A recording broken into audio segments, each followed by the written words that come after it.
Hi, good evening, and thank you very much for joining us today. My name is Tunç. I'm an assistant professor in the history department and the deputy director of the Sabancı Center for Turkish Studies here at Columbia University. On behalf of our director, Professor Neslihan Şenocak, who is unfortunately not able to join us today, I'm honored and privileged to welcome you all to today's special event. We are very excited and honored to host three distinguished scholars of Middle East studies to celebrate and discuss a fascinating new book in Ottoman Turkish studies and Middle Eastern studies, Losing Istanbul, Arab-Ottoman Imperialists and the End of Empire by Professor Mostafa Minawi. Before introducing our speakers and today's format, I would like to express our profound sorrow at the devastating earthquakes that hit southeastern Turkey and northern Syria. As you all know, more than 50,000 people only in Turkey lost their lives, and the toll is probably much higher. Millions lost their families, homes, and friends. Our deepest sympathies and feelings of solidarity are with everyone affected by this tragedy. The recovery of the region and rehabilitation of the people will take many years.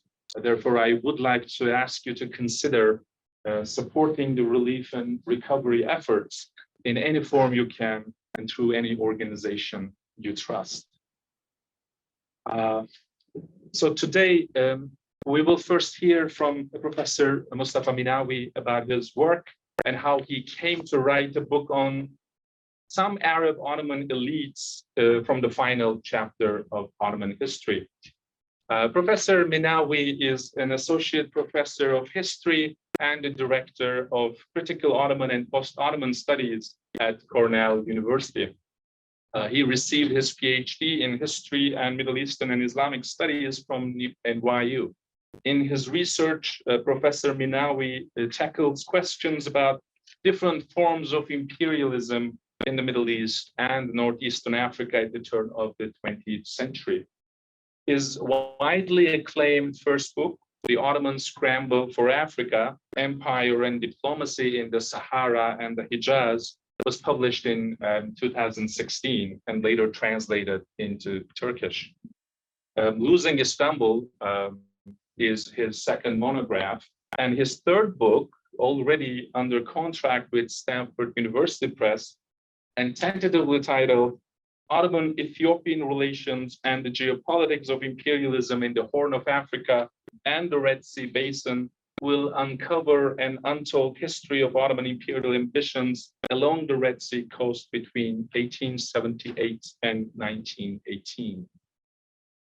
After Professor Minawi's short presentation, we will turn to Professor Troutt Powell and Professor Rashid Khalidi, two towering scholars of Middle East studies, who indeed need no introduction to anyone in the audience today. But let me say still a few things regarding their biographies.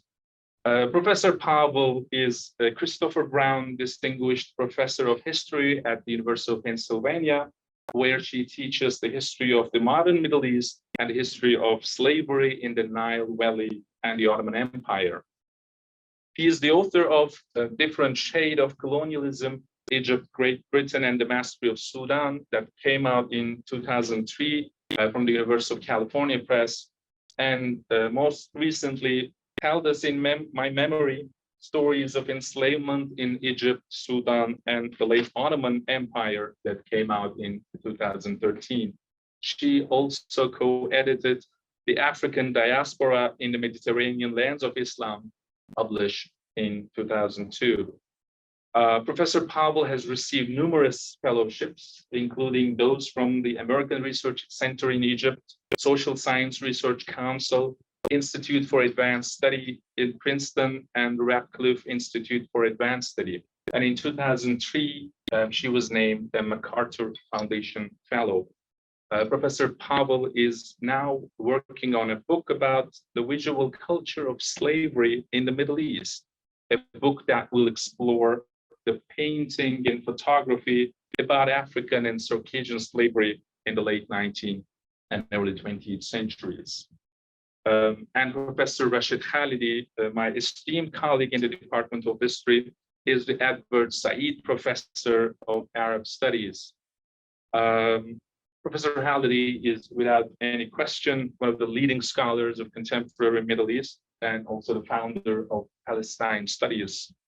He has authored 9 books, edited several others, written over 100 articles and chapters, served as the president and editor of numerous scholarly associations and journals, notably the Middle East Studies Association, Center for Palestine Studies, and also the Journal of Palestine Studies. His most recent work, the 100 Years War on Palestine, The History of Settler Colonialism and Resistance, 1917-2017, was the winner of the 2020 Memo Book Award. I'd like to thank Professor Powell and Professor Khalidi once again for accepting our invitation to celebrate and discuss Professor Minawi's book today. I also would like to thank Ararat Shekarian, our wonderful program manager, for arranging all the logistics behind this event. I also need to add that we are recording this event, so please consider that, and we will upload the video in a few weeks after today's event. So without further ado, I would like to invite Professor Minawi to the podium.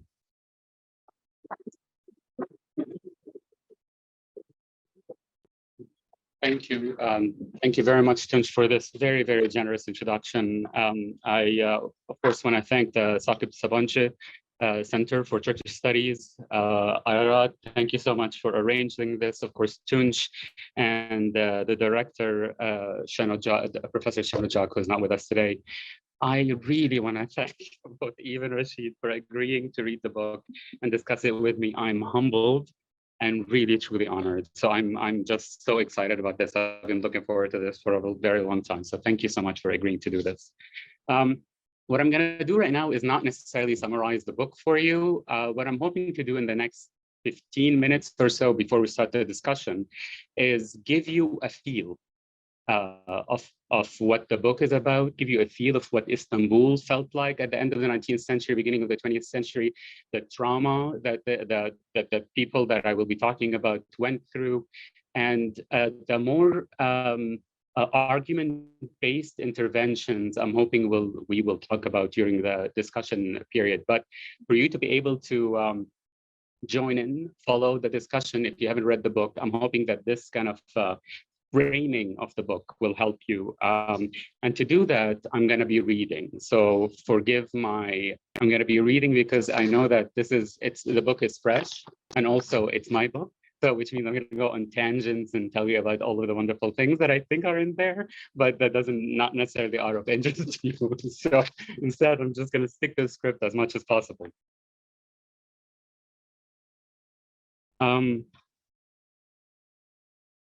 Around 1 a.m. on the 27th of April, 1909, Sultan Abdulhamid II, along with 3 princesses, 3 princes, 4 concubines, and a few members of his entourage and palace servants were loaded into a convoy of armored automobiles.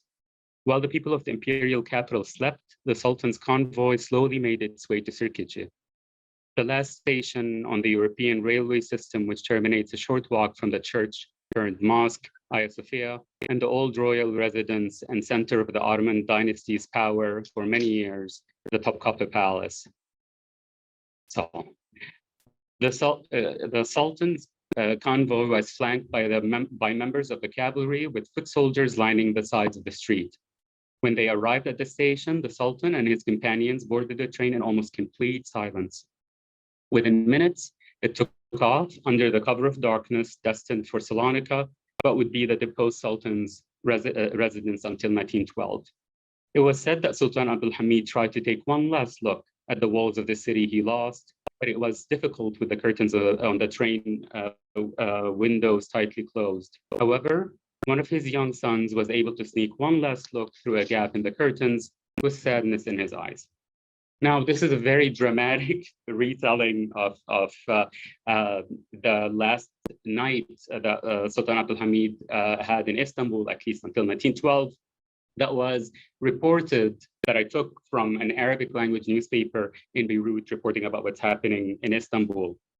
The Sultan's exile came a few months after a military coup, usually referred to as the Young Turk Revolution, which effectively ended his reign and reinstated the Ottoman constitution. Along with him, it took down a substantial number of loyalists who built their careers around service to the palace. Many of the closest advisors to the Sultan were Ottoman imperialists who came from Arabic-speaking majority provinces in the Levant and whose fate were tied to his, some of whom are the focus of the book. A decade after his exile, vast territories of the empire that his family had ruled over for more than 600 years became part of the contested history of Southeast Europe and Southwest Asia. Abdul Hamid did not live long enough to witness the fateful dissolution of the empire and the end of the institution of the caliphate. Although he had warned of European designs in the empire, he could not have imagined that the region would look almost unrecognizable within a decade of his departure. Arabs, Kurds, Armenians, Greeks, Bulgarians, Albanians, Jews, and Turks would splinter and be divided between nation states with contested territorial boundaries, European colonial mandates, and a settler colonial state embedded in the heart of the Levant. European victors of World War I, American representatives, and a handful of former citizens of the empire decided the fate of the majority of the population of Southeast Europe and Southwest Asia. Ottoman state policies enacted during Sultan Abdul Hamid II's reign against the Armenian Ottoman population foreshadowed the ethnic cleansing of the native Armenian and Greek population of Anatolia in this polyglot empire. However, it would have been much harder for contemporary observers to predict that the empire's largest Muslim population, from which some of his closest advisors hailed, would also break off. Even though a variety of political opposition movements came to light under his rule, the Arab versus Turk style of ethno-nationalism only became a real threat to the unity of the empire a few years after his departure. Soon after World War I, Southwest Asia was carved up into a puzzle of nation states that left many former members of the empire marginalized, alienated, or displaced. Some members of the Arab-Ottoman community in Istanbul built their houses there in the 1880s, like the subject, and they will be the subject of my book. They worked, how do you, there we go.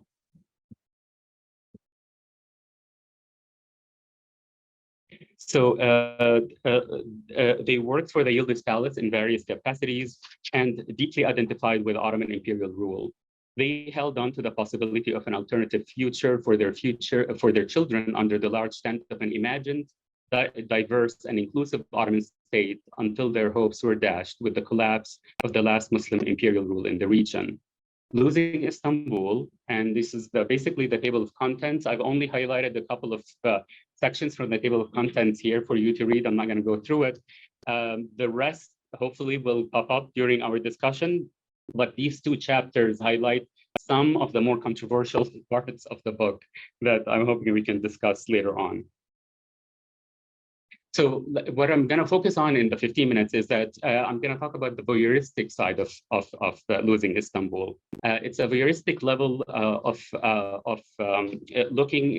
it's a voyeuristic level of curious spectators observing the colorful lives of this generation of Arab-Ottoman imperialists unfold on the pages of the book. This book turns a spotlight on Istanbul's Arab-Ottoman community through the social spaces of the Azimzadeh family, their careers and the intimacies of quotidian life set against the dramatic background of Istanbul's glamorous high society, the political intrigue of the palace, and near constant existential anxiety that comes with living at the center of an imperial world order in transition. Marriages and births, palace receptions and circumcision ceremonies, corsets and medal-adorned uniforms, travel, and misadventure are all part of the story. The ugly side of imperialism also features prominently, including classism, corruption, with an asterisk. I really should talk about what I mean by corruption when we're discussing it. It's not as straightforward as you might think. Slavery and the rise of racism, ethno-racial discrimination, and ethnic cleansing are also part of the story.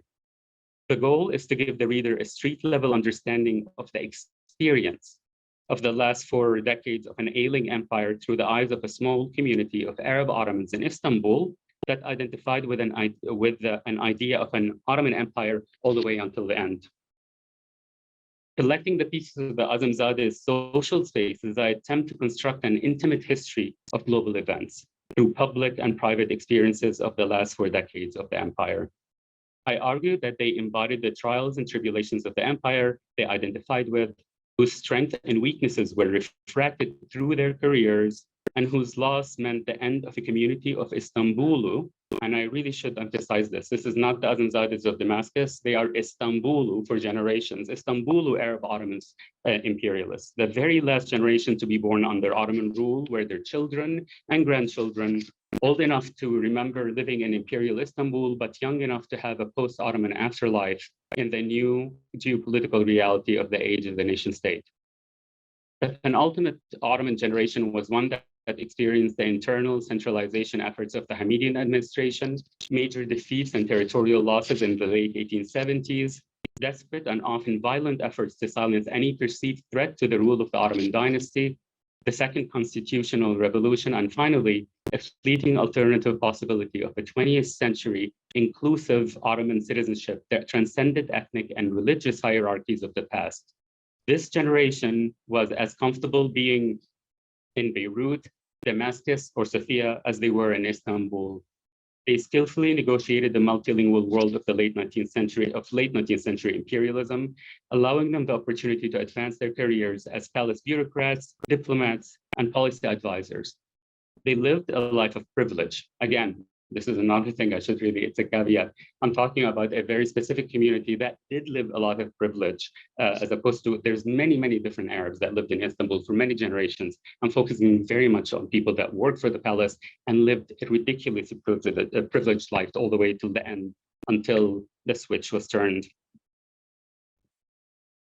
They were able, through this privilege, it afforded them the opportunity to imagine an ideal existence of an Ottoman, not as a member of the ruling dynasty, but as a citizen who identified with an Ottoman homeland that honors its multicultural and multilingual reality, a precarious idea that rose and fell during their lifetime. Now, one of the key points that comes up, a theme that comes up in the book, is one of the points I would like to highlight before we get into the discussion, and it is about the sentiment in the Ottoman history field to minimize the loaded meaning of ethno-racial markers, such as Arab or Arab and Turk, before the emergence of widespread ethno-nationalism in the region during World War I and after. I argue that the exclusive focus on political organization and the rise of nationalism has left us blind to the rise of ethno-racial differentiation within Ottoman society well before the rise of populist nationalism. In the last decade of the 19th century, Ottoman society's self-perception was undergoing a transformation. Words such as Arab or Turk were not innocuous signifiers, but critical ethno-racial markers deployed in the Ottoman metropole with positive and negative connotations. They were also embraced by some and avoided by others in the small circle of Arab Ottoman statesmen well before the constitutional revolution of 1908, pivotal points that we usually have in the telling of the late Ottoman Empire. Well before the constitutional revolution in 1908, 1911 loss of Libya to Italian colonialism, 1912 Balkan losses, or World War I. Using the terms Arab Ottoman with a hyphen or Turkish Ottoman with a hyphen acknowledges and emphasizes this reality. It is important to differentiate between the rise of ethno-racial differentiation in the Ottoman center and the often parallel rise of isms, whether it was Arabism, Turkism, or different kinds of nationalism. In other words, just because they were happening at the same time, they were not necessarily causal. In this book, I also investigate some members of the Arab Ottoman men of the palace whose identification or purposeful disengagement with Ottomanness, Europeanness, Arabness, and indeed whiteness emerge in the writing particularly during the writing of one specific member of the family. This is the lovely family, and a lot of what I focus on, a lot of the kind of internal writing or the written stuff that is written by someone who first wrote it for himself before it got published are done by Sadiq, who left us a lot of records, particularly during his travel in Africa, which are incredibly telling about him and the metropole, a lot more than about his observations in Africa.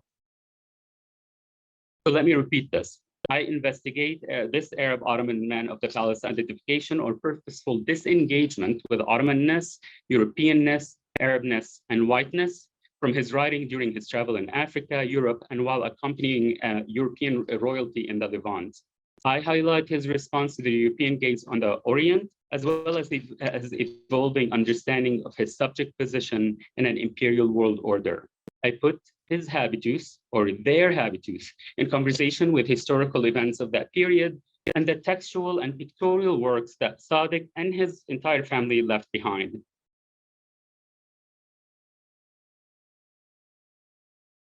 After the collapse of the Ottoman Empire, many Arab-Ottoman families of Istanbul, including the Azimzades, were fractured, with some staying in what would become the Republic of Turkey, and others living across Syria, Lebanon, Egypt, forever losing the center of their imperial world, Istanbul.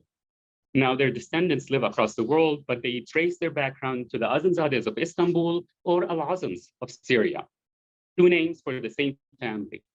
The duality of how the Azimzades represented their family names in many ways reflected their layered habitus as they seamlessly seemed to transition from Arabic in Damascus as Al-Azims to Ottoman Turkish from Persian in Istanbul as Azimzades. Turning to their lives in Istanbul, I will focus on the neighborhood of Tashvikiye, or what I call their Tashvikiye. There was tons of people right from the beginning of the establishment of Tashvikiye, which we now think of as kind of an elite neighborhood in Istanbul that we all go and shop at, or some of us do, as quintessentially elite Istanbul. Of course, it was constructed for both Arabs, particularly Arabs, as well as non-Arab members of the people that worked in the palace.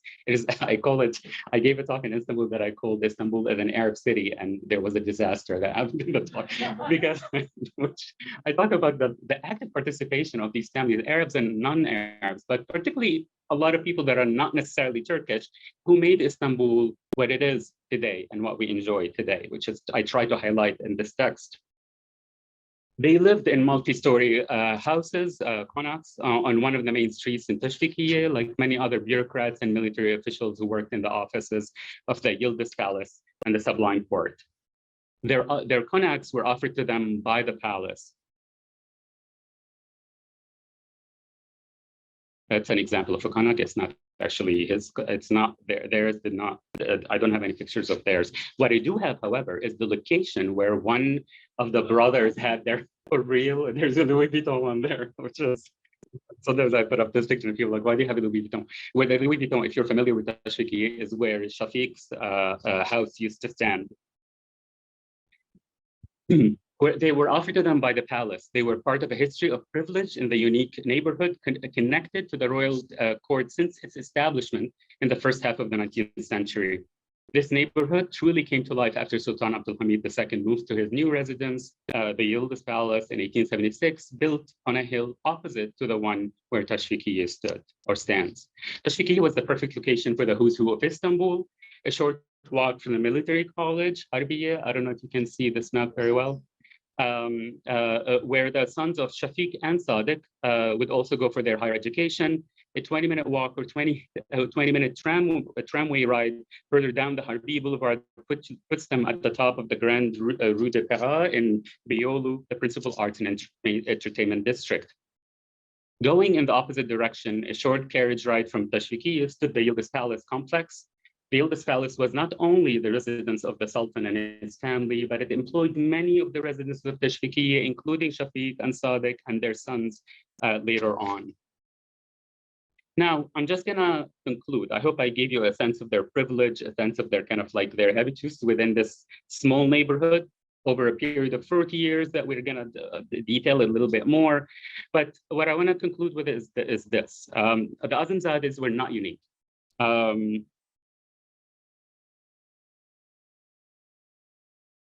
So a lot of these people, if you're familiar with this history, a lot of these people are not actually Azimzadehs, though most of the people that I'm seeing here are, but they were not unique. The Azimzadehs were not unique in that respect. The famous Melhames and Al-Abids, for example, were two other families from Beirut and Damascus who also left an indelible mark on turn of the century Istanbul. Their paths often intersected at a missionary school in Mount Lebanon, followed by some form of higher education in Beirut, if they were academically inclined, and perhaps more importantly, had the right kind of pedigree and familial connections. They had the choice to join the imperial civil service or the military school in Istanbul. They often made political alliances with one another, and at other times, they found themselves in competition for the same position or bidding for the same lucrative contract for governmental infrastructure projects. 100 years after the Mubadala, an agreement to extract and exchange Greek Orthodox inhabitants of Turkey with Muslim inhabitants of Greece, or at least the majority of them. It's been 100 years. I'm basically making the argument that the lives of these people that went through these transitions, including those Arab Ottomans that lived through the transition, deserve a lot more attention. We've done a lot of work on the transition period, particularly in what becomes the Republic of Turkey, often focusing on exclusively almost on people that will start to identify as Turks before or immediately after the Republic. But there's a whole population of Arab Ottomans, Greek Ottomans, of course, Armenian Ottomans and others that have also gone through that transition that has been forgotten. This book is like a nudge to try and get people to start thinking of those people that do not fit neatly into a post-Ottoman existence or an exclusively pre-Ottoman existence. Thank you.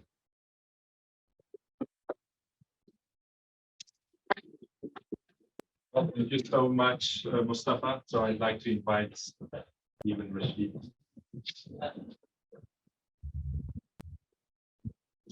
Yes. Okay. Do you want to shut it down or have this image up very obnoxious? Whatever you prefer. Yeah. It will go into water. The light water here? The projector? No. Is it about you? No. I like being framed. Okay. Flattering? Not sure about that. Oh, no. It's the book. Like to go first. Oh dear. No. Do you want Okay. to go first? No, but I'll do it. Okay. No, if you prefer. You go. Okay. I will go first. We just decided that. Yes. On the spur of the moment. I'll take a sip of water first. Good idea. Okay. I have actually 4 observations on this absolutely compelling book, which I must admit I could not put down from the moment I was sent it to read in order to comment on it, and until I finished it. I couldn't stop reading it. And I'm not going to do justice to many aspects of it. I mean, the neighborhood that you illuminate, and so many other aspects of it, some of which I wish I had the expertise to comment on, and which I think open up enormous areas for study. I think that, for example, your discussion of language and naming and nomenclature, Urban, Arab, Turk, and so on, and the way in which that may have evolved over a couple of centuries is worth several graduate students working on it. And I think that you open a door and there's a light out there, and I'm not going to go through that door. This is, to begin with, a remarkable piece of biography, a remarkable piece of microhistory, and a remarkable piece of social history. I think that its major contribution, it makes several contributions, but I think its major contribution is as a very welcome corrective to 2 misguided historiographical tendencies.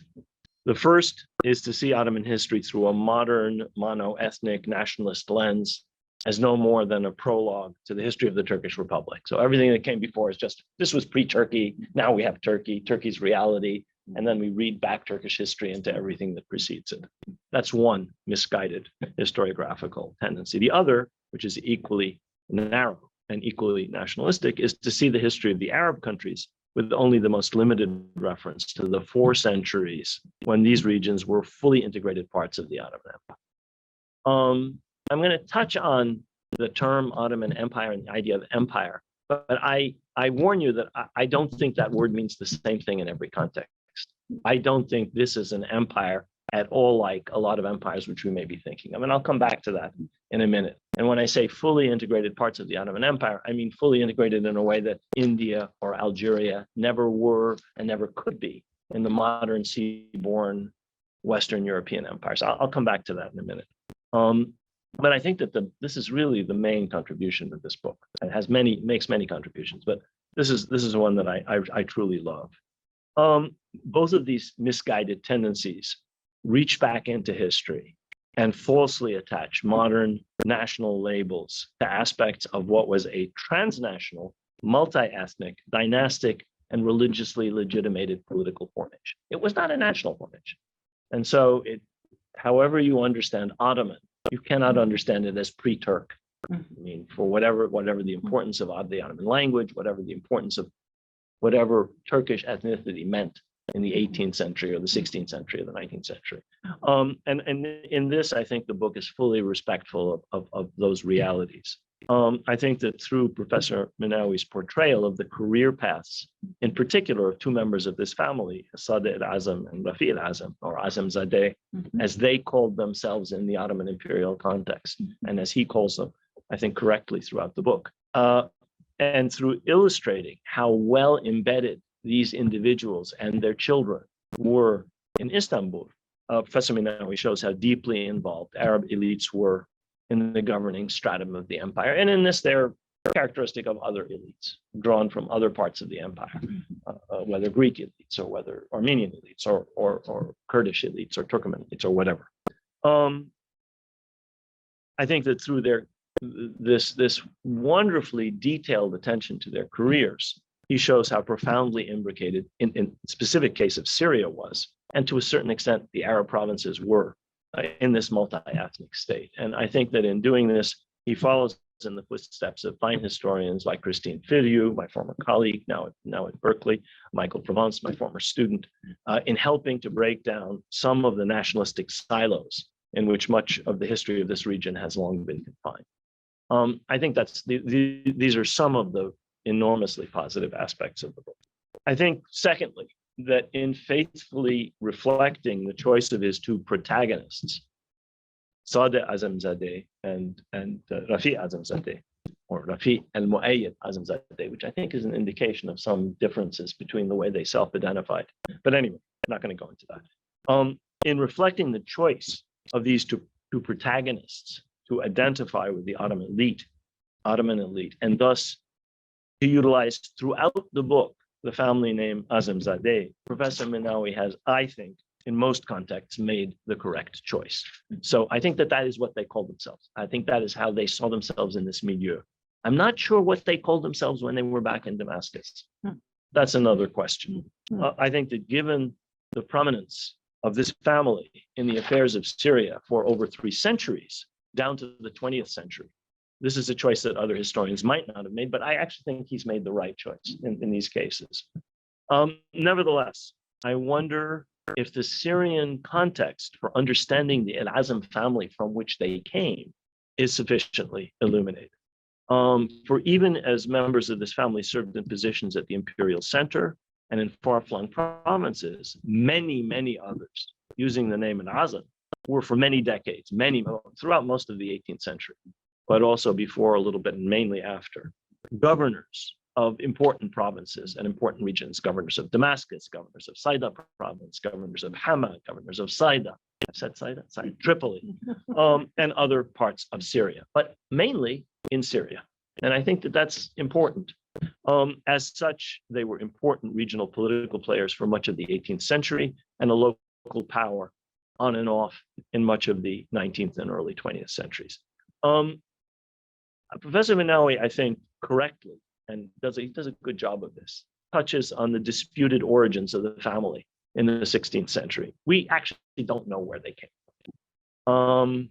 Were they originally Arabs from Beni Azim? Were they Turkomans? Did they originally come from Arat and Nu'man, which is a town in northern Syria, north of Hama, or did they come from Anatolia? Probably the latter, but nobody knows.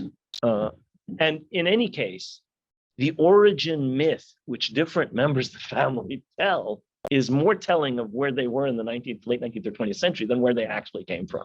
And he beautifully, I think, illustrates this. I think Professor Minawi rightly shows how their origin story has become a sort of nationalist inflected political football among historians and also among different branches of the family. So the ones who identify today in the 21st century as Azimzadehs and Turks will say, well, of course, we were originally Turkomans, therefore we're Turks. And the others will say something else. Not important. I would say, however, that while some members of the family stayed on in Istanbul after the establishment of the Republic and came to identify as Turks, the bulk of the family has always lived in Syria. And they've done so for over 16 generations. So we're not talking about, recent implants who arrived, 80 or 100 years ago. We're talking about people who arrived in the 16th century and were implanted in Syria for 16 generations. And most of those people came to identify as Arab and Syrian, whatever their real origin was. And the important thing is not what their real origin is. The origin story, I think you deal with beautifully. It's how they came to identify. And I think you deal with that really, really quite well. I would suggest that it's perhaps not right to assert, as you do on page 17, that most of the family members used the Azimzadeh name during the Ottoman period. I don't know if that's ascertainable, but I would doubt it. I would guess that the ones who are governors of this and that and the other province in their communications with the imperial center might have. And that when they talk to their cousins and brothers and uncles and neighbors and the fishmonger, they probably call themselves an Azim, which is what everybody called them. And which is what certainly they have decided, having come to identify as Syrian and Arab, they always were, even though, as you showed, they always weren't, or weren't always necessarily. Tiny thing, I think calling the building in Damascus, which everybody has called for as long as I know, the Azim Palace, the Azimzadeh Palace, is I don't think you can do that. The fact that these two gentlemen called themselves Azimzadeh in Istanbul and in their correspondence and saw them that is their identity does not mean that this beautiful structure in Damascus, which is now, as you say, a museum, or the equally beautiful structure in Hama, which has now been rebuilt, was destroyed by the regime, has been rebuilt, was ever called the Azimzadeh Palace. It was always the Azim Palace.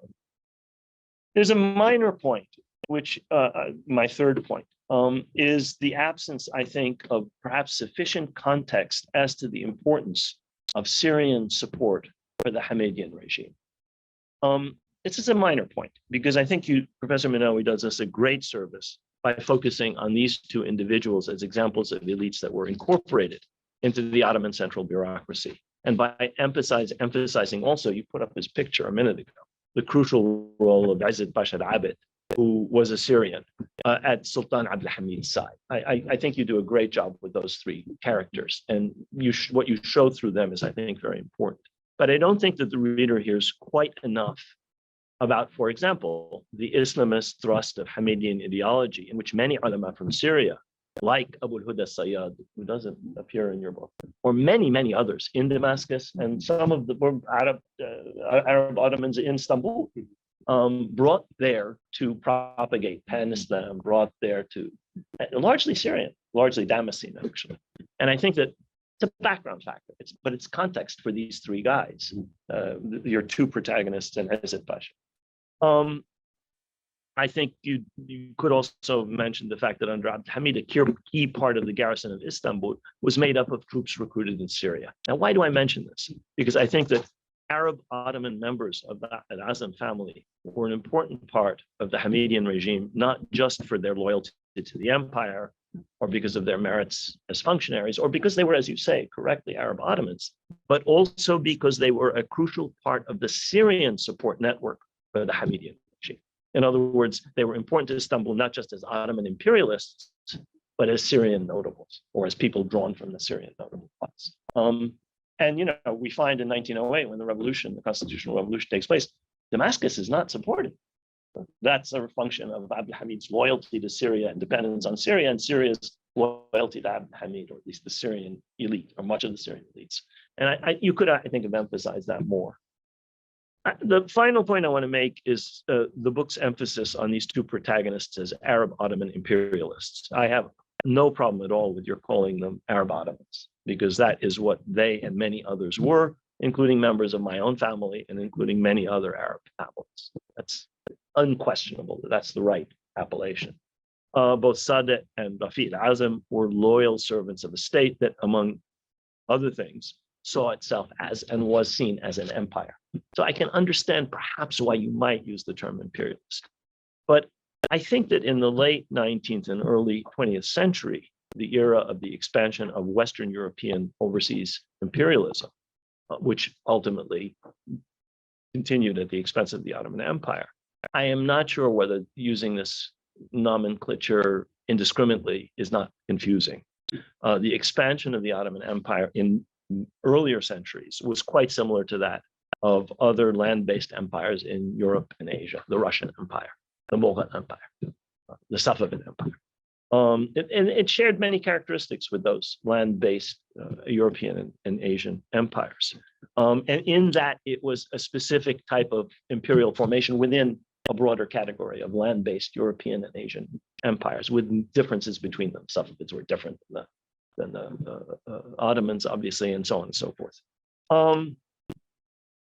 By the 19th century, that empire had long since ceased to expand. Now, there were periodic assertions of Ottoman sovereignty at the peripheries of the empire, in the Gulf, in Arabia, in Yemen, in Libya. But these took place in response to powerful challenges from British and French imperialism. And I think that raises the question, was the Ottoman imperial formation in any way similar to those of Western Europe? I actually don't think so. I think it was fundamentally different. I'm going to give you examples of why I think it was different. Members of this family, under whatever name, and then when they served the center, they were Azamzadehs. You're right, absolutely right in that. Members of this family served as governors of some of the most important Syrian provinces. I mean, the Wali of Damascus was in charge of the Hajj caravan, one of the most important ideological functions of the Sultan. That's a highly responsible position. Other members of the family held incredibly important senior government posts over centuries. To take another person, another individual, Mahmoud Shevket Pasha, Ottoman Minister of Defense, Grand Vizier briefly until he was assassinated, born in Baghdad, of mixed Georgian, Circassian, and Arab ancestry. Again, origins disputed. We don't really know, and it doesn't really matter, because he was an Arab Ottoman or Circassian Ottoman or whatever he was. He was an Ottoman official. He had two brothers. They both go to Iraq after World War I. One becomes prime minister of Iraq, and the other becomes a deputy in the Iraqi parliament. I will mention one other family, my own family. I had an ancestor, great-great-great-grandfather, who was Qadi Askar of Anadolu. Okay, so he rose to near the top of the clerical establishment. Others served as deputies, others served as qadis, others served as diplomats, others served as governors.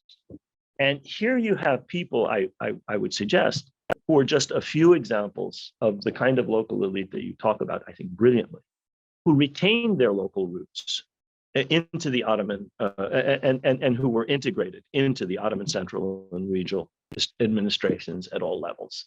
This is a fundamentally different type of imperial formation than the seaborne Western European empires with which the Ottoman Empire was in competition and ultimately destroyed by. Can you imagine an Indian subject of Queen Victoria becoming the Archbishop of Canterbury, or becoming a member of the Privy Council, or becoming a high court judge? Can you imagine an Algerian or a Moroccan becoming a senator or a minister or a judge under the Third Republic? These are people who rose to the highest positions under the royal family, under the Ottoman dynasty in government, and they came from all over, as you brilliantly show, I think. But it shows that when we say imperialism and imperialists, we're not. These are apples and oranges. The Ottoman Empire is a different kind of imperial formation. I mentioned these examples to suggest that these were entirely different types of imperial formations from the Ottoman. And so the nomenclature imperialist, I think, obscures these differences, and with them the power realities of the pre-World War I era in the Middle East. None of these observations detract in any way from the enormous value of losing Istanbul, and I've only touched on a very few of its many merits. It is an enormously useful response to the narrow nationalist tendencies of much of the historiography of the late Ottoman Empire, of the late Ottoman period, both in Turkish historiography and in Arab historiography and in Western historiography on the Ottoman Empire. It's also a major contribution to our knowledge of Middle Eastern social history, something I haven't even gone into, and I found it enormously illuminating in that respect. It's high time, I think, to appreciate the multinational, multi-ethnic, multilingual nature of this state. And this is an appreciation that I think Professor Minawi has made a great contribution to with this excellent. Thank you so much. Thank you. Very kind. Thank you. Thank you. Could I prefer to address? Yes, Mr. I'm Khalid's afraid that I'm going to Sure. forget, and I can't read my notes then. Okay. Go ahead, please. Thank you so much for reading it so deeply. A lot of the things that you're touching on are things that I was thinking about as I was writing and choices I made. And I will tell you why. Let's start at the end, imperialist. I'm very attached to that term in the late 19th, early 20th century for those specific people, because I argue that the Ottoman Empire in the late 19th century and the beginning of the 20th century was actually in many ways participating in expansionist effort along the lines of British, French, as well as Italian imperialism, which is an argument I make in my first book. But one of the main characters, I feel like I want to put the characters up on the board. Let me just, this way you'll put a face.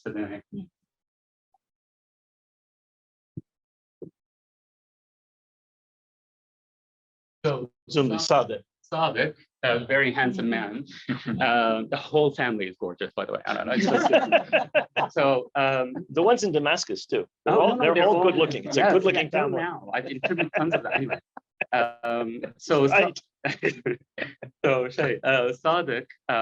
Sadiq was very much an envoy for the Sultan in different places, including Africa. So what I don't focus on in the book is what I focus on in the first book, which is his mission as an imperial envoy to try and compete after the meeting in Berlin in 1885 that the Ottoman Empire signed on to, particularly with regards to Africa. So the notion of expansion and competing, not only defending, being part of a larger imperial world in the late 19th century and early 20th century is a shift from what you described, which I completely agree with. So there is the shift allows me, and actually I use that word very, very consciously, because the notion of imperialism that we attribute to the Ottoman Empire for the most part up until the end of the 19th century correctly, it's very different. As you said, you would never imagine somebody from the colony in India rising up at the parliament, and they were very different animals. But when we come to the late 19th century, early 20th century, notions that we attribute to the French and the British and Italians, not all, of course, it's still specific, because the tools that they use are different, start to be deployed by the Ottomans, which is, and not only start to be deployed by the Ottomans, start to be thought of by people like Sadiq and Shafiq as legitimate ways of thinking about the other. In this book, I don't focus on that because I wanted to keep it on the intimate, like his thinking level. In another book and a few other articles, I make that argument, hopefully convincingly enough for people to engage with. So I hear you. But I for late 19th century, I would challenge that still. Now the Azimzadehs in Damascus. I hear you. So when they're walking around, I cannot imagine them going on blah blah blah blah Arabic Azimzadeh, right? Of course.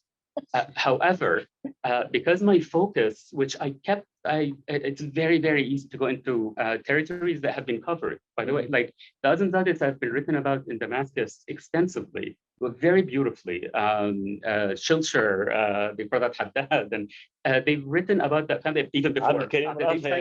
Carl Barbi. Oh yeah, absolutely. So I footnote them and I say, you want Damascus, go there. Like that's, which is probably not as satisfying, but I wanted the focus. I wanted the focus to stay on Istanbul as Istanbul families that have bought into that notion. The idea that as an Istanbuli, you're different kind of Ottoman than a Damascene Ottoman. Still an Ottoman, different. That doesn't mean you don't switch skins when you're going.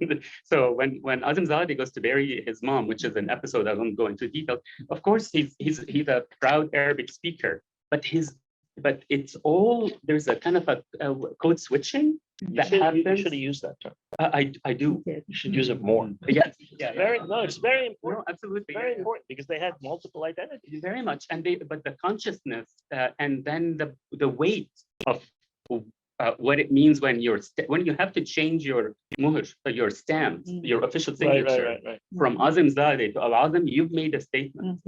Right? So the people that I call Azimzadehs that are living in Istanbul, in Damascus, I'm kind of attributing their connection to the Istanbulu Azimzadehs who like them use the muhr Azimzadeh. Even though I completely agree, most likely in day-to-day they use Al-Azim. Including those that never change their muhr. I'm not, there's like the official performance of claiming Arabness as Ottomanness.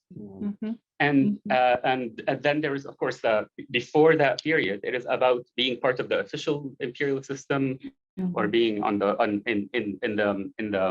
in the province that is deeply connected. So like you said, the family has networks. I mean, and Christine Filio's notion of network is very helpful for me, and I talk about it.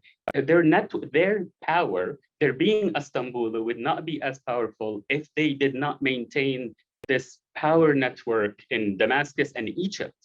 In Egypt, they just destroyed their mausoleum like 3 months ago. The Azimzadehs were massive in Egypt because, and they were the same people. They intermarried with one another. And Hama and a couple other places. No, absolutely. So I only highlight their connection, but I do not go to the other end of the matrix as a way of maintaining my kind of Istanbul focus. Yeah. I'm looking at my scribbles. Sorry, give me a second. You can remind me if I've forgotten something.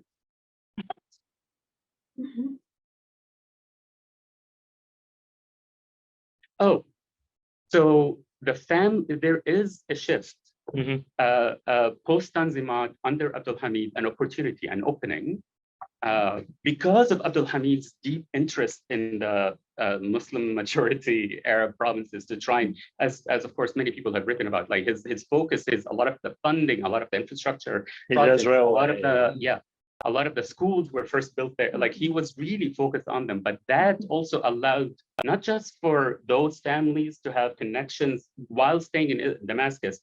There's a whole bunch of them that wanted to run away from that and have a node of their influence in Istanbul embedded in the capital as Istanbul. And those are the ones that I found personally the most fascinating, because they, of course, they left a lot of records, but a lot of their records were about them questioning their very existence as things were shifting under their feet in a way that if you have been there for generation in Damascus, you inherited your dad's whatever, I don't know, I can't think of any tax collection, you would not. And that's why I found their kind of their precarity, almost their liminality that forced them to have to deal with it on paper in some cases, which is why I focused on it. everything you talk about, I thank you so much. That's all things that have been going through my head as I was writing. So I appreciate it. Thank you so much for reading. So you're a hard act to follow. But anyway, hi, everybody. And before I dive into the book, something very interesting happened to me on my way here in the taxi, which should surprise none of you, riding in New York City taxis. But this was really weird. And I think it was meant as an omen of our discussion. Okay, so I was minding my own business, okay? And the taxi driver started talking to me about his own drinking problems. I'm not sure what I reflected that would bring that up. And then started talking about Iran and what is going on in Iran. And then he asked me my thoughts, and I shared my thoughts with him. And then just as I was about to get out of the taxi and I was, paying, he said, "So what are you? Are you black or are you white?" So I said, "I'm black." He goes, "Why would you claim that?" And I said, "Because I am." And then, but anyway, so what was he? Iranian. Okay. Just checking. Well, that was anyway. And then he goes, "No, really, you're so light, you're so white." So I said, "Well, that's interesting that you say that. I'm actually biracial, but the white part of my family disowned the black part of my family completely. And so as far as I'm concerned, there's no white here." Okay. So I am. And so he looked at me and he said, "Why would you possibly choose to be black?" And at that moment, I really regretted the tip I gave him. Okay? Not just the tips about drinking, but the tip that I gave him. Anyway, it's perfect for coming here because so much of what this beautiful book is about choices that people make about their race. And you have chosen a time period, which I also think is one of the most fascinating time periods in history, history generally, Middle Eastern history specifically, in a moment where people's identities are shifting and their racial identities are shifting. And some people make choices. Some people are afforded the privilege of making choices, while other people are not. You chose a family that was afforded that privilege. So I'm saying that in relationship, to what Rashid was saying, but also we're able to make that choice for others. Yeah. And I think that is something really interesting. So let me just say that you probably know, Mostafa, that I was one of the readers of your manuscript. Yes. Okay, good. Okay. And I'm so sorry. I was one of the readers of his manuscript. So I actually did not know that. You did not. I only thought you. No. So I'm outing myself. All right. Okay. It's harmless at this stage. Well, yeah, because basically, as every other word I live is beautiful, beautiful, beautiful. And I saved my critiques for that moment so that my critiques went into the creation of this book. So I would like to see this as your baby, but I am the midwife of the other, one of the midwives of this book. And I don't use beautiful to describe 99.9% of the academic monographs that I read. And so, but what is so beautiful about this book, for those of you, I hope you share my opinion if you've read it, and if you haven't read it, is that Mostafa puts the self at the heart of the book and goes with each of the people that he follows to explore their life processes of self-identity, of self-preservation, of self-sovereignty, and the choices that they make. And the tenderness with which Mostafa speaks, with which you speak of these people is even when you're mad at them and you disagree with them, I really applaud you just for that historian's tenderness, which is the voice with which you chose to look at people. It's not easy to find, and I really mean that. But let me go into, and then I have one question for you, Rashid, before I stop. Okay, so let's talk about racism, okay, and what is in the word racism. all right, that we use now here. We're using it today, February 27th, in uptown Manhattan. All right.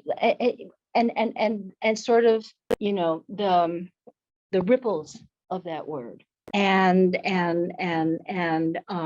I would like, I hope in your response to me, you share with all of us more about what you identify as actual racism, racism versus racial identities. Okay. And then I want to ask you, I was going to say, what's in a word? I'm borrowing your term to talk about ethno-racialization. Because in Middle East studies, the great majority of Middle Eastern scholars, whether they are in the Middle East or outside of the Middle East, are much more at home talking about ethnic differences than they are talking about racial differences. Right. This has been the case ever since I have been in academia. I'm not going to tell you how long that's been, but it's been, the versions of the pyramids were being built. And then, but racialization is a very difficult term to this day. Okay. And so I want to talk to you about that. And in talking about that, I wanted to ask you, how would this discussion of your book today, if you were to give this lecture in a Turkish university, and I know you'd have to pick and choose carefully which Turkish university, but you kind of have to pick and choose now in the United States where you're going to talk about this as well. So let's not think that the Turks are up to something that we haven't thought of too, But so I just wanted, how would this discussion go? Perhaps, maybe in an Istanbul university, maybe in an Ankara university, maybe in a university that's out of both of these cities, that, Izmir, perhaps, so that's the first thing. The second thing then, how do you think, I'm going to ask the same question about how your book and the terms you use about race would go over in a Beirut classroom? Okay, not AUB, well, actually, even maybe AUB. Yeah. Even maybe AUB, okay, but at other universities in Lebanon. Yeah. Okay, and we could ask that question further. How would it go in Egypt? How would this go at Ain Shams University or Cairo University? And so when you take this discussion out of the United States, and I think you really did in this book, but then it's about teaching this book, how do you use these terms, and what reactions do you think you would have? And my next question is just looking at the spectrum of race. And that's a dangerous thing to think about, the spectrum of race, going from what kind of white to what kind of black, I have no idea. Every different community and culture has a different spectrum. But I would wonder where you would put Arab, okay, which still has a connotation, perhaps even worse now in Turkey than it had when the Azimzades were alive. And then white as a choice. When does I don't speak Turkish, forgive me, but it's Beyaz, Beydan, when all of this would where does it all fit now, and how has that changed? I'm bringing up the taxi driver again today. I identified first as biracial. What other cultures do that? What other cultures do that? I mean, I know others do that, but let's think about what other cultures do that, because there's so much room for that discussion within late Ottoman history. That and I'm looking for it, and I'm hoping to work with you in the future. And I want to hope you will join this journey too, to think about that. And then my last question. I so love what you said about the fetishization of the archive. I just really appreciated that. Yet I'm going to bring you back to this particular archive to ask you to talk to us a little bit about the picture of the little boys. Oh, yes. Yes, especially Bilal. Yes, of course. Yes, and I'm really interested to hear that. So, and finally, I want to say, I teach Rashid Khalidi books all the time. I have I have matured in my academic career by reading your work and delighting in the Journal of Palestine Studies. I want to actually throw the question back to you, but your question to Mostafa in a way is, if you don't think that the late Ottoman Empire is really operating as an empire, what would you call it? I mean, what would you, in just a couple of words, no offense, I didn't mean that like that. I'm just like, we say Ottoman Empire. So what would you call it instead? And I would have to agree that whenever Africa shows up, everyone seems to act like the same damn imperialist. But that's, talking about, African history, and there are many Africanists who would probably, not like what I just said. But then, because it's not just the British and the French Empire, the Japanese are beginning to sort out what their empire is, They occupied Korea during the period you're talking about. But they didn't call it the same thing. And then Japanese Americans, and I'm bringing this from the work of my colleague Ichiro Azuma, didn't call it that, while they wanted it to be something very different, the Russian Empire, etc. If you bring the whole, again, I'm going to use the term spectrum, the whole spectrum of imperialist behavior, and I see it as behavior as much as it is an actual policy. So anyway, with all that, thank you all for listening to me. Thank you.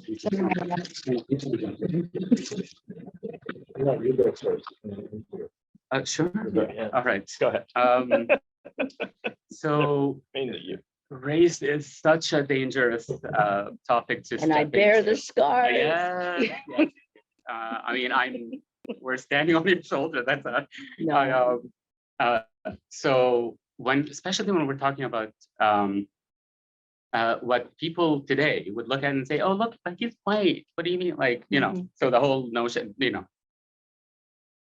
I chose that moment in which there is a kind of a shift in within Ottoman society at the same time that they were trying to push into Africa. So what I mean by this is that the notions of race are created, because naturally they are, in the moment that you are inscribing someone as essentially different to you and then putting a label on it. In the case of Sadiq Azimzadeh, what I started to see is that his labeling of the other shifts over time, and his labeling of himself shifts over time. So I'm lucky enough to have two ends, like about 10-year difference. Mm-hmm. So the first time it is about his anxiety about Arabness and what that means when he's talking about others while he's traveling in Africa, but also how that reflects on him. So he starts to adopt the notion of a uniform Ottoman person. We're all Ottoman, all of the people that are around me are Ottoman. By the time we shift 10 years later into the middle of the 19th century, he has to investigate it in different ways that allows him to take ownership of a global imperial system. He's part of this global imperial moment in which his identification is not about being, we always talk about the late Ottomans and we're trying to imitate, what are they trying to imitate? Are they Western? Are they trying to imitate West or Europe? He's claiming something by identifying the other as Black and him as white.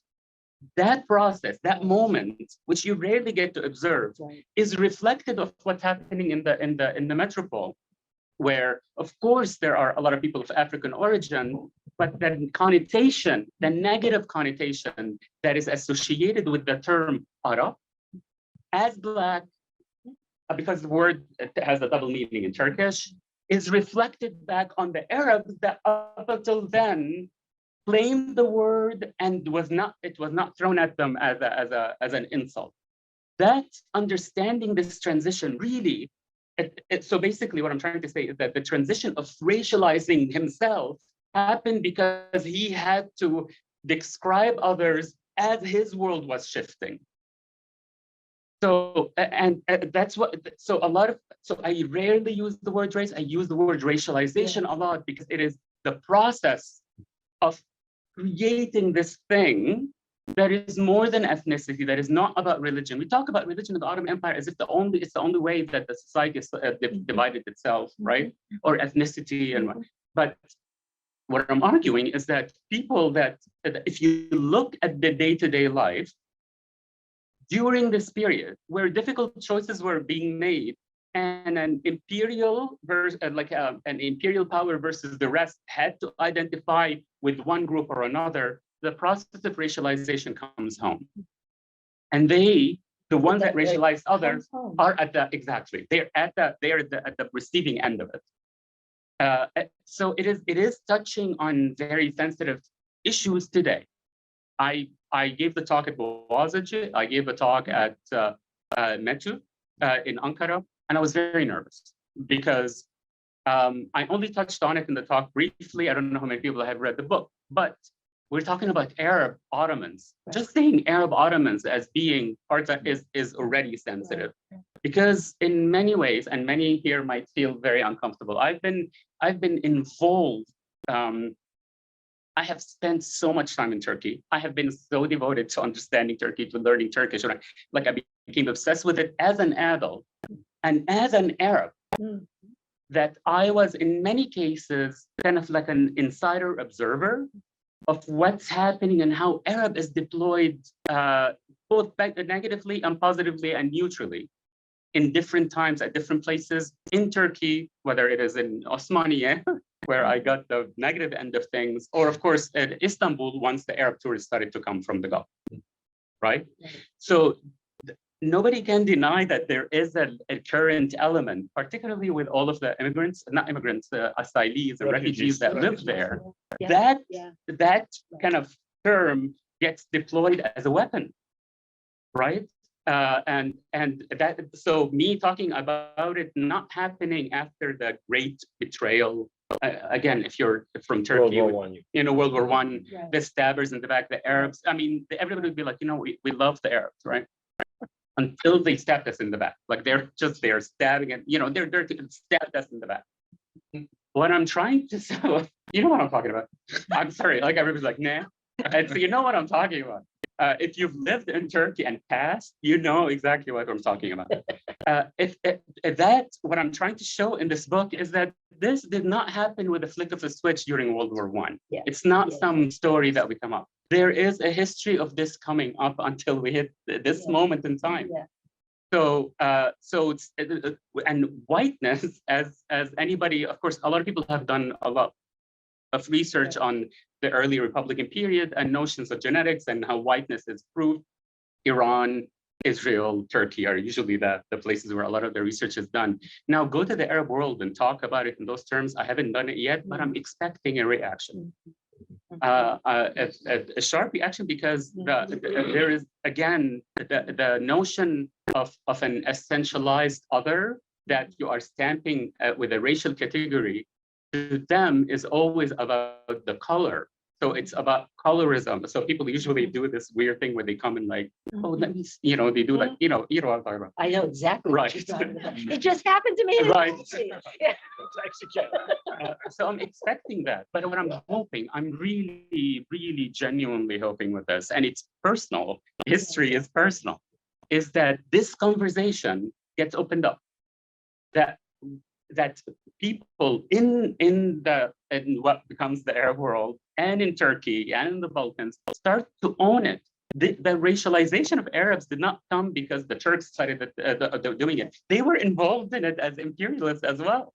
So I'm not saying that there is like a guilty party and a victim party. There's no victims here, but there is a process in which these things happen, and it's historical, and it comes during periods of transition, as we know. That's basically what I try to do. Bilal. So I wish I knew more about Bilal. Bilal, for those of you that know Turkish, is labeled as evlatlık.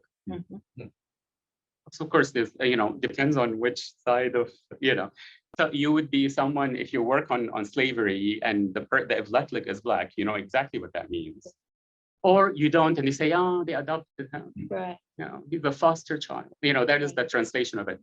it is the dude. I mean, I had to kind of dig a little deeper to figure out who is this, because initially a very generous member of the family gave me most of these pictures, and it was a very courageous thing for her to do, because not the whole family, particularly on the Turkish side, did not want me. I'm waiting to be sued, to be honest, particularly because I'm claiming the Arab-Ottoman as opposed to Turkish pure. That is the most insulting thing. I mean, the guy told me I did 23andMe and I don't have a drop of blood of Arab, which tells you. But one of the family members who was very kind. I'm sorry, 23andMe. No, I'm sorry. It's fascist. It's fascist. That's exactly what it is. I mean, I want to send him a book from my colleague who, anyway. So when that picture was sent to me, she told me who the two kids are, and that's it. And I was like, but there is like, there's a kid in the middle. There's a dude in the middle. She said, no, I don't know who he is, but And then eventually, to be able to put it in the book, I needed the high resolution image. Right. And she sent me an actual physical thing. And I flip it, and it's written on it. Oh, that's so lucky. Yes. And it's a blood look. Yes, and it says he's from Sudan. Sudan is like a general term. Azim Zadeh was never in Sudan. He was in Ethiopia. Sudan, and a lot of times he would use the term Sudan to mean anybody basically in South Sudan and below, right? So we know what he is. So I try and talk about him and then bring in other places where there are children that are enslaved at the end of the 19th century, and beginning of the 20th century, I should be very clear, in major households in Istanbul as well as Damascus, that we don't, like, it's almost like a taboo, or usually it's like, exception. It's not. It really is not. And again, I'm poking. And I know what I know that I'm poking. Please, So like you said, I'm very interested in continuing to work on this. There are so many, as you know, a lot of the graduate students are starting to actually take this on and do amazing work. So yes, please. Did I miss anything? No, you did not. Okay, you got thank you so much. Okay, thank you so much. Okay, would I call it an empire? Yes, absolutely. Okay. I would just argue that it's a different kind of imperial formation. And I would argue that I mean, the big difference, I think, is the older land-based empires. Okay. And the Asian empires, or the Ottoman, Mughal, and Safavid. And I would argue Austro-Hungarian and Russian to some extent are quite different than the Western seaboard. And I could go into why and how and so on. When it comes to Africa. Let me go to the other point that I made, and then I'll come to Africa, which is that I honestly do not think that the Ottomans trying to push a border in Eastern Arabia or in Yemen as against the British in Kuwait, Aden, or in Libya for that matter, in an area where some earlier Ottoman Sultan may have claimed sovereignty 300 years ago, is the same as, Stanley in Africa. I just don't think that imperialism and this imperialism is the same. It's an empire and it's imperialist. But I think that just using the same term for a reader for whom imperialism is essentially the British and the French obscures. That's all. I'm not denying it's an empire. And they're pushing into Africa. There's another point. They think they're the same as the other empires. But they are not the same in objective. I can determine A, and they're not seen as that, the same by their so-called, they're not imperial rivals of the Europeans, as far as the Europeans are concerned. Right, but they are a prey soon to be picked upon. Okay, I hear you borrowing your phrase. I'm still going to disagree with you, because there's one group of voices being left out, and that is who the colonized, how would they identify? Is there really a big difference between the British and the French and the Ottomans when you are in, Khartoum? I think, when you're in Somalia, or when you're in Ethiopia. Of the Ottomans. Yeah. If you look at how Ottomans are looked at from that perspective, those perspectives, I think I would still differentiate. I don't think that the Senussi, I don't think that Ibn Rashid, I don't think the Imam of Yemen, I don't think that, a whole group of people in this liminal borderland region looked at the Ottomans the way that they looked at the French coming up from West Africa. No, they didn't, but Sudanese did. So there you So- are. So there's that's what Sudan I'm is saying. where you're right. That's, yeah, I agree with you. Yeah. But I would argue that around this border, I should have said sub-Saharan. yeah, around this border where the Ottoman Empire pretends that it's on an equal footing with other empires, it's first of all, these are areas that they had in many cases already conquered. And in some cases, they did this for the purpose of slavery, like in Sudan and like in the Caucasus. And in some areas, they did it in incorporating elites. So there are differences in how their imperialism operated in the 15th, 16th, 17th, 18th, 19th, and 20th century. And he's right that there's a transition at the end of the 19th. They come to think of themselves as part of the European system. I'm going to invite you to Penn. We are going to have a discussion about this. Okay, really? Happy to do Okay, it. good. Okay, Happy to do it. all right. Well, this is such a stimulating conversation, but we don't have so much time left. So I would like to give an opportunity to our audience. We have a full house here. Yeah. So let's hear some questions and comments. Lalija? I haven't had a chance to read the whole book after the last part of the introduction. I wonder if you could just say a little bit, and we're going to go on time. We started the talk by talking, by saying something about how we were looking at this at a voyeuristic level of spectators. But I don't really get the sense when I started to read that we're voyeurs, right? So I wanted to hear a little bit more about like why you chose to lead off in this way, like because I see this as a micro history of this fascinating family. So is there a voyeurism here? Is that in part due to the forces in the way that they're looking at the empire around them, or are you putting us in that role? Could you say a little bit more about that? Yeah, no, absolutely. Thank you. So I lead off with a voyeurism, but I think the book operates in three different ways. The voyeuristic part is the people that are interested, and that's, I had them in mind. I want people that are interested in just learning about experience during this period, whether they're watching it on Netflix or reading this book, to engage in the day-to-day. Some of it's scandalous, though I've never used anything. I hope I have a lot of information that I never use that is scandal for the sake of scandal.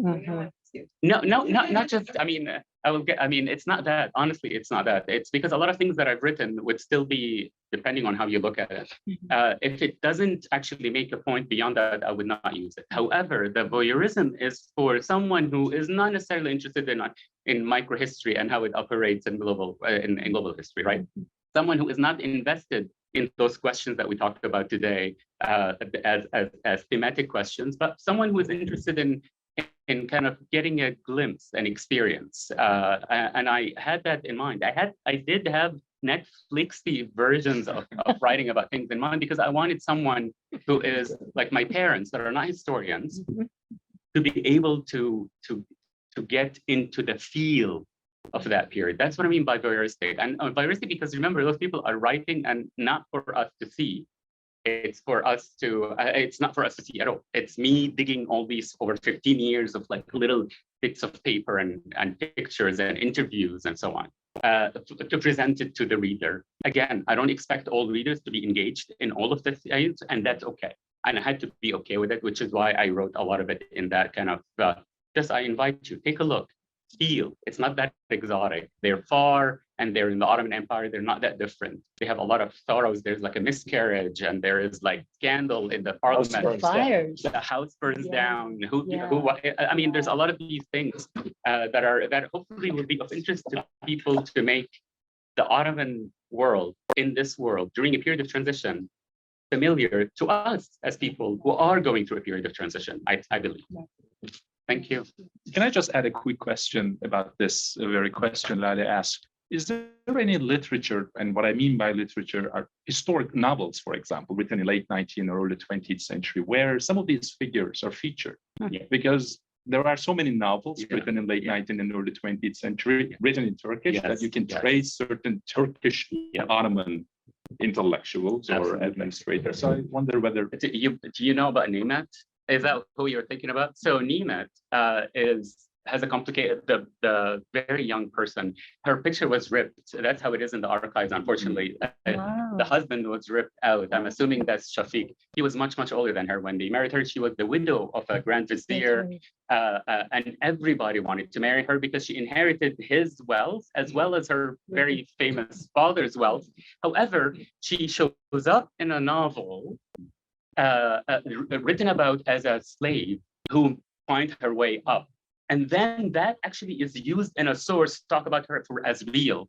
So when I got to her, I couldn't tell. I mean, I know she's Circassian. I know which village she comes from on the Black Sea. Her father is well known. They knew Mostafa Minawi as Turk later on. Like they are known that way, the family. She has sisters that also married well.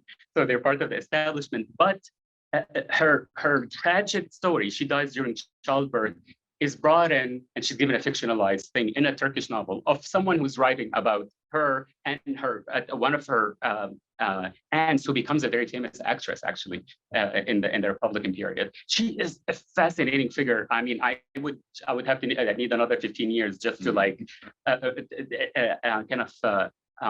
bring her out from just being the wife of Sadiq. Of Shafiq, and of course, then the symbolism of her husband Shafiq, who's in the parliament, who has all this hope for participating in the parliament, and that is almost it's stillborn, just like her. As I don't know if you've read that chapter. It's very that's she is one of them. There's scandalous stories about the dude there. Yes, that I chose not to bring in. There are scandalous stories. There's no name on that. I can't remember his name. He's a nephew of Sadiq. Is he actually the one runs who, away. who joins Sharif Hussein? Yes, he's Sharif. He's the companion of Sharif. Right. Okay. He goes. No, Not Rafiq. No, Rafiq. No, not Rafiq.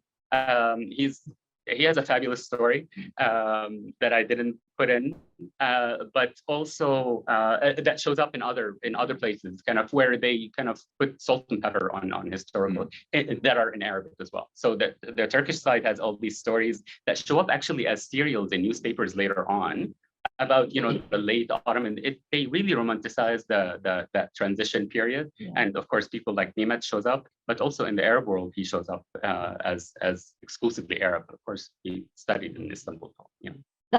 So did Faisal. Yeah, Faisal, exactly. Nancy and we.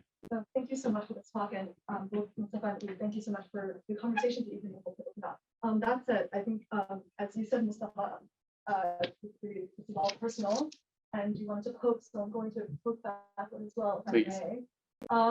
When I was skimming through the book chapters, I didn't have a chance to actually read the book, unfortunately, but I couldn't help but think of actually Sarah Gualtieri's work, and there was many in Arab American history on the claims that Arabs made upon the US of whiteness. And I think one of the amazing things that your book does is show how that kind of race making and the choices made to whiteness happen not just upon arriving on American shores, but also already when they are Ottoman citizens and subjects. Yes. However, as Gualtieri shows us, the Arab claim to whiteness in the American context was not "we are Arab, not Black." It was "we are Arab, not Chinese, not Asian," right? And the reason that was made was because this was during an era of Chinese exclusion amidst widespread anxieties, not about enslaved labor, but about following the abolition of the formal abolition of British slavery, about free labor, often Asian, often yellow or brown, masquerading as free labor, enslaved labor masquerading as free labor. Yes. Indentured labor. And so I wonder how that history bears on your understanding of Arab Ottoman claims to whiteness in this context. Yes. Because one of my frustrations as a historian training in Ottoman history in Middle East studies is that in our field, thanks to Edward Said, the Orient ends somewhere in Mashhad. Yeah. And like we are not there. Right. Which is so strange to me. And so I guess I wonder about the dangers of conceiving of race on a Black-white spectrum when the issue of labor triangulated race in the 19th century between white, Black, and yellow bodies. Yes. Thank you so much for that question. It is like at the heart of history as I think of it. So whenever someone says it wasn't like this, it was like that, my first question, as probably yours, if you're a historian, is when and where exactly, right? And I keep, so that the context. So if it's so, people say, oh, in the Ottoman Empire this did not happen. I usually go, what are you, when and where? Yeah. And in this context, these are elite people that are circulating in what I call a global trans-imperial elite network, in which the notion of whiteness that is in opposition to the other, in this case, blackness, starts to appear. They adopt that as elite members of, and there's many things that make them elite, as imperial elite. I should really be very clear. It just happens to be at that moment when they're identifying blackness as the otherness to themselves. For example, on the hot water and a lot of the early works of the Turk type, where they're saying we are not Mongol. So that was the foil to Turkness, to Beyazcı. Right. Yes. So this is a bit later, right? So this is the period in which we're still in the imperial context, in which they are speaking the language of other imperialists, not because they're imitating. I really need to be very clear about this. This notion of imitation, this is how you act as a European. They are very involved. They are part of it. They date with each other. They play tennis with each other. They travel to each other. This is like a layered society of imperialists that stretch from Paris to St. Petersburg to Istanbul. They use the same kind of discourse. But what I'm arguing here, I'm taking it a step further to say that black that otherness of blackness as a way of constructing whiteness has an impact in Istanbul that doesn't map on color, but it maps in the notion of race, the other, that then they label as black as a way of saying other. I don't know if that makes sense. So it makes a lot of sense that when you come to the States, you adopt the context of how you want to actually negotiate your way out of being labeled Asian, and maintaining the privilege of being, the whole case, particularly with the Yemenis as their, sorry, you know a lot more than I do, so yeah. I guess just because the coolie labor construct was constructed in, it wasn't just the black. The British. Every possible aspect, Yeah. including the Middle East. But that makes no sense. Let's hear Louis' question, and this unfortunately will have to be the final question because we have to leave the room. If it's very short. That is short. Okay. Okay, so if I understood right, just because the microphone was working, that you started with Abdulhamid II, and to me, that struck me as the most controversial thing in the book. So, I mean, that stood out to me as the moment where really there's a rift in Istanbul during these years, and you have Ottoman intellectuals fighting over this, and it really does become almost this thing, the Ottoman intellectual versus perhaps these people in the palace who are really fighting tooth and nail over this issue. And I go into my work about anti-Semitism, and it's Karasu that tells Abdulhamid that he has to leave. It's the Jewish parliamentarian that reveals it. So for me, that threw me off too. I was shocked about that. Now, I would.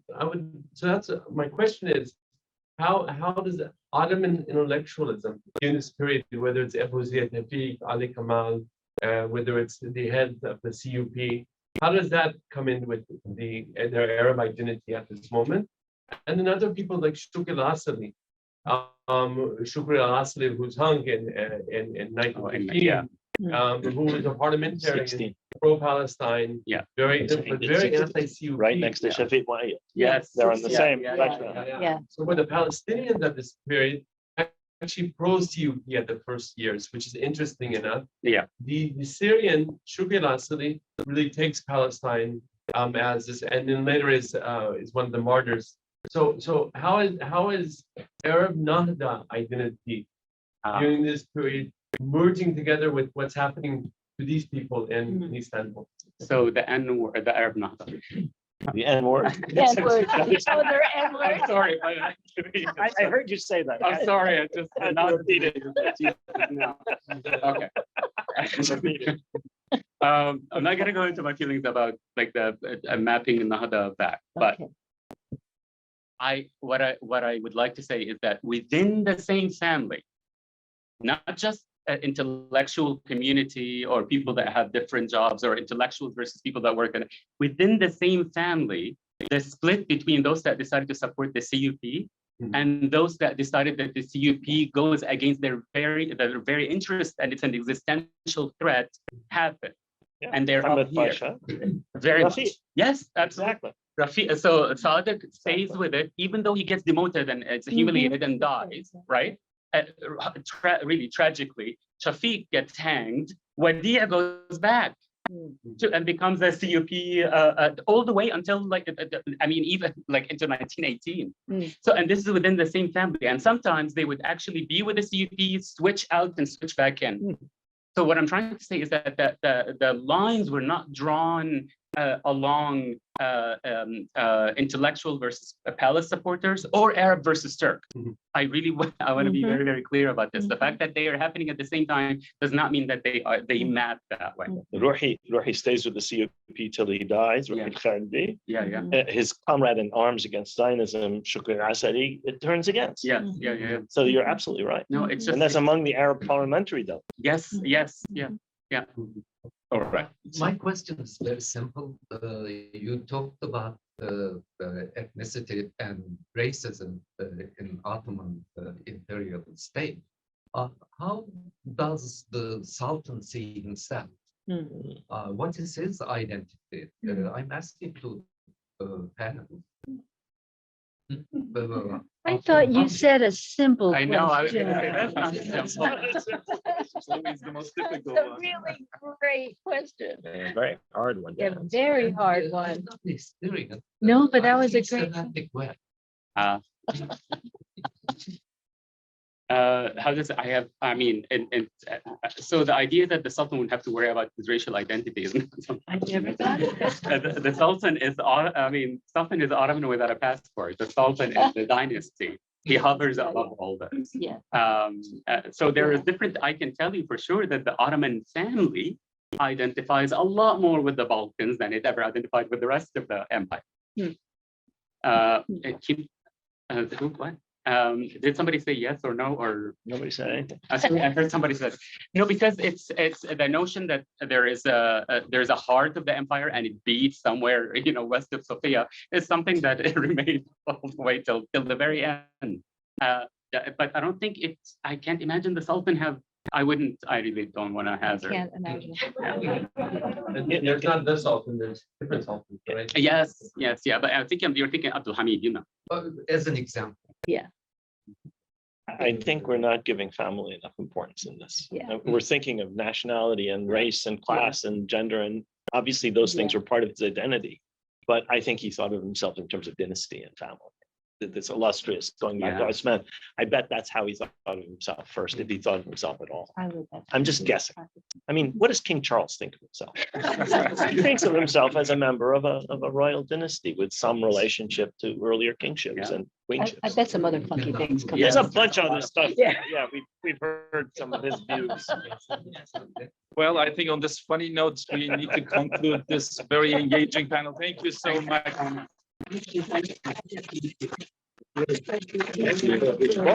Great.